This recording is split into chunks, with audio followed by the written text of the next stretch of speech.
नमस्कार. आज आपण पनीर चिल्ली बघणार आहोत.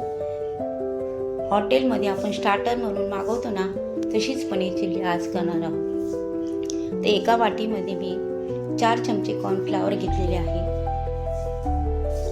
आणि 1 चमचा लाल तिखट, 1 चमचा काळी मिरी पूड आणि चवीनुसार मीठ टाकून हे सर्व मिक्स करून घ्यायचे आहे. आता मिक्स केल्यानंतर त्याच्यामध्ये 300 ग्राम पनीर टाकून घ्यायचे आहे आणि हे टॉस करून घ्यायचे आहेत. बघा, अशा प्रकारे कोटिंग झाले पाहिजे. आता पॅनमध्ये तेल गरम करायला ठेवलेले आहे. आता तेल गरम झाले की त्याच्यामध्ये अशा प्रकारे सर्व पनीर ठेवून द्यायचे आहे. आता हे पनीर आहे ना, मोठ्या आचेवरच आपण परतून घ्यायचे आहे. आता हे सर्व अशा प्रकारे खाली वर करून परतून घ्यायचे आहे. आता पनीर सर्व परतून झाल्यानंतर सर्व पनीर परतून झालेले आहे. आता आपण हे काढून घेऊया.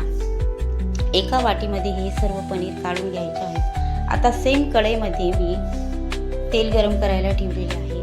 आता त्याच्यामध्ये 2 चमचे बारीक चिरलेला लसूण परतून घ्यायचा आहे.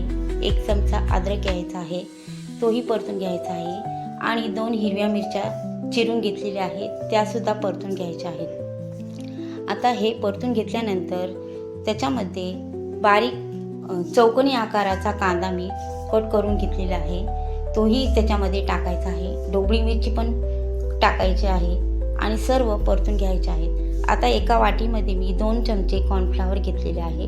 त्याच्यामध्ये अर्धी वाटी पाणी टाकून त्याची स्लरी करून घ्यायची आहे आणि हे सर्व एका बाजूला ठेवून द्यायचे आहेत आणि ह्याच्यामध्ये थोडेसे मीठ टाकून चांगले परतून घ्यायचे आहे. आता हे सर्व परतून घेतल्यानंतर त्याच्यामध्ये 1 चमचा सोया सॉस, 3 चमचे रेड चिली सॉस टाकायचा आहे आणि 1 चमचा टोमॅटो केचप टाकायचा आहे आणि 1 चमचा काळी मिरी पूड टाकून हे सर्व चांगले परतून घ्यायचे आहे. आता हे परतून झाल्यानंतर त्याच्यामध्ये अर्धी वाटी पाणी टाकायचे आहे.